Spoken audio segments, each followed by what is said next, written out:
I'm really excited to have our next guest to our Live and Learn podcast, which is Dani Saadu. Welcome. Good to be here, Simon, mate. Good to be here. And Dani's someone I actually class as a personal friend. We've been through a lot together. We have. But you're also in the There's definitely a lot of love, mate. A top L&D professional, public speaker. You've done lots of things as well. Mate, you're making me blush, but you can't see it, dude. You're well known. But we actually met when you were at Collinson, and now you're at Hunter Healthcare, aren't you? So I am, just to benefit of people watching or listening in, maybe just talk through your L&D, this is your life maybe, and your background. Yeah, so I started my career in L&D back in 2008. I went from being in pharmaceutical sales into retail and FMCG mainly. Yeah. And then from L&D, I kind of shifted into more kind of organizational learning and organizational development. And then in the last 3 years, took on more of a talent aspect to that. So looking after talent management, talent acquisition as part of kind of talent development, talent lifecycle.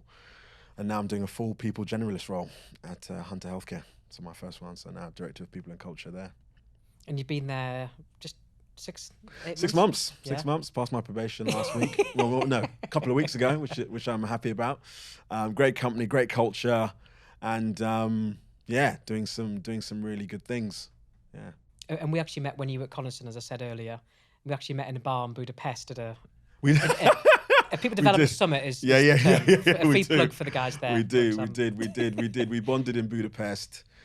We had a few, there were a few social events that took place. That's a separate episode, maybe. That is a separate episode. And we've been I suppose, acquaintance and now friends ever since. Yes. And I really appreciate you joining us for this episode, which is all going to focus on attracting and retaining people, which is a massive topic at the moment, isn't it? It is, and it's great attraction, great resignation. We've now got potential, hopefully not too much, an economic downturn. Yeah. It's something you're quite passionate about. I know very passionate about. So it's a topic we're looking forward to getting stuck into, isn't it? I think putting the world to rights. Yeah. I do a lot of talking about it. It's something that I'm very, very passionate about, like you said.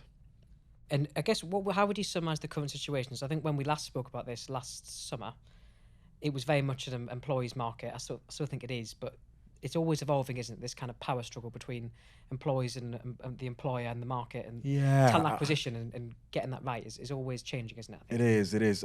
I personally still feel it is an employer's market still, but I think that's going to shift and change at some point because of the economic conditions we find ourselves in. And also because of the fact that there is a real struggle to find talent in certain sectors, in certain roles. Brexit hasn't really helped, if I'm being honest. And I also feel that companies are now starting to push their people to come back into the office more. So there's now more of an expectation for people to come back into the office. That shifting away of, you can come in when you want, starting to change. And I think also with the economic conditions we find ourselves in and going into this recession, I think companies will start to make cuts with their people in certain areas. And I feel that there'll be more people on the market. And therefore, I can see it shifting to being an employer's market sometime in 2023, maybe 2024. I think you've done a great talk before about the push and pull of the two, isn't it, in the past? Yeah. I think as we came out of COVID, it was definitely an employer's market. I was managing an internal recruitment team. Yes, it's some stories about people. Yeah, at that time, plus doing other things. And some of the stories was just insane. People accepting offers the day before they were going to join. Yeah, on the morning. We had one person who was meant to be coming in that day, called us in the morning. They were meant to be in at 9, called us at 10. We were, kind of looking at our clock, our watch, and they hadn't turned up yet. And they were like, "Oh yeah, sorry, I'm actually at the other company. I've already started. Wow. Sorry, I'm not joining." And you're like, "What?" There used to be so much more of a kind of two-way communication and more of a kind of respect in that dynamic. But there's been, because of the way the market has been, the power has been very much with the candidate and the employee. And some of the stories I can tell you, it's been nuts. It's been crazy. Yes, and I guess just for people, I think, who are watching and listening to this, in terms of attracting talent, is pretty much top of most people's agenda at the minute, isn't it? It's something that if you get right, is a massive plus, isn't it? You have a big thing on performance. Or, unfortunately, the flip side, if you don't get it right, you can lose people to competition. So just maybe frame how pivotal this is, I guess, for people and things they can start to think about to get this right. Yeah, I think it's always been really important, but I think COVID has amplified and put a microscope on a lot of things that were a challenge within organizations from a people perspective, and it sped up a lot of things that we knew were coming. Yep. So COVID was kind of, just had a massive impact on all of these things. And obviously, as we came out of COVID, a lot of people had the opportunity and the chance to kind of reflect on what was important to them during that time, during lockdown. So we obviously had a lot of people kind of just resign and go through this, what we call the Great Resignation, kind of either going into early retirement or just thinking, I don't love this, I'm not feeling this, life is short, I want to go and do something that I really enjoy. So there was this kind of massive wave of people resigning, and we had record numbers of people resigning and leaving their employment when they didn't have something to go to. And obviously then, as we came further away from COVID, a lot of companies had made kind of cuts and redundancies during that COVID period. And obviously they had to grow back and start reintroducing their services because things were going back to normal. And there wasn't kind of the talent there to find. Yeah, absolutely. So you've got this kind of great attraction of trying to get things back to the way they were. Loads of people resigning. You've got this kind of balance between the two forces, which created a real employer's market, like we were talking about. It then put this massive microscope on attracting talent. In your process or lack of process. Exactly. So because there was this kind of really kind of challenging environment, it forced talent acquisition teams, or it forced companies to go, let's kind of investigate how we recruit, how we attract talent. Before, I suppose, because it was employers market. You had the power, right? Yeah. The employers had the power. Process didn't matter as much. I think they were complacent and took their talent acquisition for granted. Yeah, that's a good. But when it became more competitive to attract talent, they had to look inwards and start to dissect how they were recruiting people. And the word, in the last 2 to 3 years, talent has become probably the most buzzword, the most common word organizations talk about. Attracting and retaining talent has become the biggest thing. Yeah. And I think it's a good thing, because actually people do need to enhance how they attract and bring in and how they attract talent. But it's a shame that it kind of took, a global pandemic to get people to... Yeah, it would have been good if that didn't happen. Yeah. It's a shame that it took a global pandemic for people to kind of realize how important it was and how competitive it was to attract talent. So I think what has now happened is that a lot of organizations have put a lot more effort and a lot more resource behind attracting talent, because they had to. And if you don't attract the right people and bring them in, you're not going to be able to deliver your services and be a functional business. And of course, you were also the subject matter expert, or the brains, we call it, behind the Video Arts Talent Essentials collection. It's the first time I've done that. I feel privileged that you guys got me involved. I loved it. And I guess one of the learning points in one of the videos was all about that employer personal brand, sorry. So we talked about maybe previous complacency there. What would be some of your top tips that I think you helped us when we filmed those videos, and what an employer can do if someone's listening in now in this kind of going on, this war for talent? Again, I think you're big on LinkedIn and social profile of managers, and what role does that play, I guess, that kind of brand in terms of recruiting people and people not dropping out the day they've got a job. Like I said, to stop that happening. Because of this kind of challenging recruitment market we found ourselves in, it became, as I said before, it became so competitive to recruit talent. So therefore, everybody had to kind of like look at how they do it better. And one of the things that was clear to see was that people's employer branding wasn't strong. So if you are a candidate or person looking for a job, who do you go to when you've got literally the choice of any of multiple companies to go at, and you're being offered more money than you've ever been offered, and benefits and rewards more than you would normally get in a normal market? Who do you go for?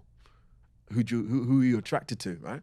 Surely it's the brand that resonates with you, that has attracted your attention, that's come across your path, that matches your values. Yeah. And the question is, how does that happen if you're not putting effort and resource into your employer branding and putting it out there?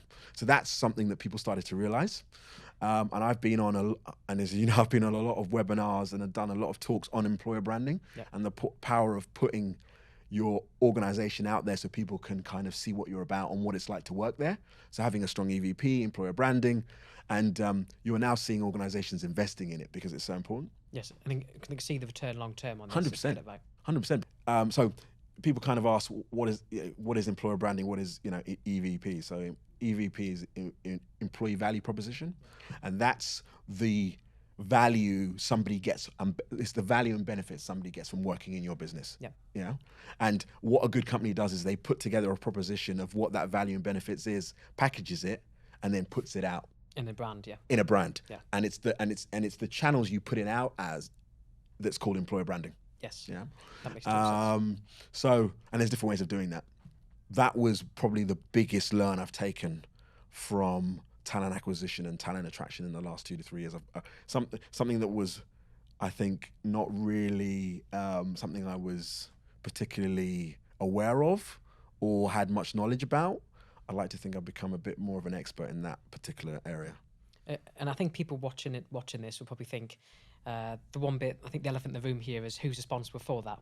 So the next bit is what I think we talked about before is managers owning some of this. And I guess if you're an L&D manager listening to this, how can you get the message out there that this isn't just the HR team's or the marketing team's job or whatever.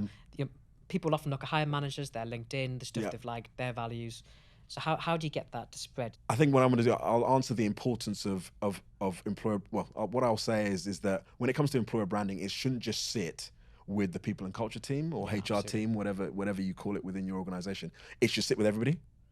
So the strongest employer branding I've seen in organizations is where every single person in the business is involved and is engaged and is putting content out there. That's one, right? What are some of the tips that make good employer branding, and how should you put it out? I think the talent team should be working really closely with the marketing team. There should be a synergy. So obviously your marketing team are responsible for kind of like marketing your business and your brand, your company brand generally, but they don't always necessarily focus on employer branding. Which is crazy, right? Because Which is crazy. Marketing team, you get the brand, this is how you'll represent the prospects and so on. 100%. It's But sometimes but they completely sometimes negate and not get involved in that aspect. So what it needs sometimes is for the talent team to work in conjunction with the marketing team, collaboratively to put together a strong EVP and then really enhance the employer branding and putting it out there. The other thing I would say is that you need a really strong company website, right? And your company website needs, when you go on it, it needs to be able to represent and tell a story about who you are as a business. So you should be able to look at it and go, I know exactly what that business stands for, what their values are. The personality of the organization should come out through the company website. And through the company website, there should be a really easy way and access to the careers webpage where you kind of post jobs and advertise. Maybe leadership team on there as well. 100%. And there should be a really good, easy access to kind of the careers website and the portal to where you host jobs, right? And that area in itself where you advertise jobs should be really engaging, should be really interactive, should really want to draw people in, and should be, I suppose, a good advert for what working in the company is like. And that's something I would definitely advocate, and something I learned. So having kind of your people on there being really genuine and talking about what it's like to work in that business, I think is really key and really critical. And the more you kind of have people across all levels, I think that's really key, across all different diversities. What you sometimes have is companies focus too much on their senior leaders and have them on there instead of having everyone. Everyone can be a champion, right? Doesn't matter. 100%. Everyone can be a champion. And actually, a lot of the time, it's usually your more junior employees that actually will have more influence. And actually, it's more powerful to hear what they have to say than somebody who's a senior leader who you think, oh, well, they have to say that. Or they would say that. Yeah. Definitely. Yeah, that makes total sense. And I guess what would you say, you've been in those shoes in your current role and previous ones, for getting that management buy-in? So I think all that stuff's done really well, but then you've got some managers who are just like, I'm busy, so this is HR's job to help me recruit, and I'm really busy at the day to day. How can you sort of shift that culture gradually? There's probably no magic, wand, but there is. Have you seen that in your experience? Absolutely, yeah. I deal with it on a regular and daily basis. I think for me, it's really simple. you need to be able to talk in the language of managers. So what's important to a manager when it comes to recruitment? What they want is somebody really easy. Really, they want somebody stress-free, without much difficulty, to join their team first time and to be a high performer and deliver what they need to deliver. Yeah, that's what they want. That's the dream, right? That's the dream, right? So doesn't always happen. correct. What they don't want is for them to make the wrong hire, the person either leave or they have to get rid of them, and then they have to go through the whole process again. Yes. Yeah, because very costly and very time, costly. Time as well. Time stresses them out, and it can delay on them in terms of delivery projects and their output. So being able to talk to them in their language, and I suppose not necessarily scaring them, but saying to them, if you want to get this right and have somebody join your team that's going to add value and enhance the team dynamics that you currently have, you need to make sure you're getting it right. And getting it right doesn't just mean the talent team, people and culture, or recruitment team doing this and you not being involved. You absolutely have to be involved. And that's where you start talking about things like when somebody is looking to join a team or looking to join an organization, they go online and they look at people. You know? Your online presence is important. So if I'm joining a company, I'm going to go on LinkedIn, I'm going to find out who my manager is, I'm going to look at my manager, I'm going to try and identify who I'm going to be working with, I'm going to go and look at their profile, see what they post, see what they're about. And if there's nothing about them or their presence isn't good, that will influence my decision. Of course it will. Yeah, and we'll do. We'll check LinkedIn, don't we? Yeah. So what me and my team have done historically is to communicate to manage the importance of employer branding, having an EVP, putting themselves out there, making the time for the hiring process so that they can get somebody in first time who's going to help them and be the perfect fit for their team. I think a good analogy. I was chatting to a Video Wars customer the other day, and they were saying, whoever is a manager, the people you spend your time with at work is probably more than people you date or your wife or your partner. You spend 50% of time. You spend 50% of your life at work, you know. And you wouldn't get someone else to pick your partner for you. So why is HR expected to pick that? Which I thought was an interesting analogy. I love that analogy. That's a very strong analogy. I completely agree. And the other thing as well is so the employer branding is one aspect. We very much encourage our managers to have a real heavy presence online and to post stuff and to be a thought leader and to kind of put their personality and who they are out there, so that when they're recruiting, there is a good window into who they are as a person and they're more likely to attract high quality people, which therefore absolutely is the high performer, and therefore it's all a cycle, isn't it? And I can talk from personal experience because I've got quite a strong online presence. If anyone, follow Dani on LinkedIn if you're not. And it's something that I put a lot of effort into because I think it's really important. And as a result of that, I probably have about, and this is me not bragging, I've got about probably 8 to 15 people that if I put I've got a job, I could just go to them straight away and say, listen, I've got a job. Do you want to be part of the interview process? So I wouldn't even actually have to advertise for it. I would not have to advertise for a job if I was looking for somebody. I can literally contact these people and go, I've got a job, and they would all come because of the presence I've got online. And that's the work you put in for a course of years, though, isn't it? Of course, and that's kind of what you want. You know, a lot of those people I've just spoken about, I've already spoken to them. I've already kind of done less risk. Less risk. I know what they're about. I know what their values are. So I'm therefore getting the best person for me and my team. And ideally, that's what I would like for hiring managers, to be in a place where when they're looking for somebody, they don't have to rely on the talent acquisition team to put a job out and advertise for it. I've actually got 4 people lined up. If you can contact them, here you go. Here are the contacts. They're lined up. Put them in the process. That's the goal for anyone, isn't it? Absolutely. That's the goal, right? And I think just changing gear slightly. So I think there's so many great tips there for people to look at. Let's say you've done those things right. Fingers crossed. You've listened to Dani's advice there, and you've got someone, or you're interviewing for people. Yeah. What's your advice been? Now you've got lots of expertise on this in terms of hiring for cultural fit, because it can sound a little woolly to certain people. What's the cultural fit, and what's your tips when you're that talent acquisition piece? So you've done all the hard work there. Yeah. You're now interviewing, and to make sure, like, we're back to the risk and making sure it's going to be a good hire. What's your experience been? Yeah. So I'll talk about cultural fit. I think just to kind of quickly clarify, there are 2 things, in my personal opinion. There's 2 things you need to look for when you're recruiting somebody. Do they have the capability and competency to do the job you actually want them to do? And second, are they a cultural fit? And for me, a cultural fit is really simple in terms of a definition, right? Can they work with you, the manager, hiring manager? Can they work with your team, and can they work with your customers? Internal or external, those 3 things. Yeah. Really simple, yeah? And you should basically evaluate and assess those three things. Can they work with you, the manager? Can they work with your team?